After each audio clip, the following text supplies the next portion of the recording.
Welcome to this short video to introduce the Finance for Non-Finance Managers live virtual training. My name is Nicolas Bega and I will be your expert trainer for this course. I am a chartered accountant and I have worked in various industries including manufacturing, oil and energy and investment banking. I also regularly provide training courses in Europe, the Middle East, Africa and Asia. The purpose of this course is to introduce the participants to various finance terminologies and techniques. Our goal is to assist you in improving your communication with finance professionals, in better understanding the impact of business decisions on a firm's financial position, and in confidently using financial analysis for decision making. Some of the techniques we will cover include budgeting, ratio analysis, and valuation. The course will be delivered as a live virtual training on behalf of LEORON Professional Development Institute.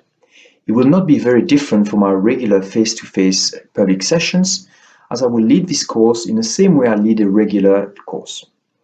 The main difference, apart from being online, is a necessity to prepare upfront for each session by reading all the previously supplied material, so that during the session we can focus on the key topics and techniques and answer your questions. We will also be working together on a number of exercises and case studies to help you consolidate your learning. I trust you will find this course very beneficial and I am looking forward to welcoming you to the next live virtual training session. Thank you.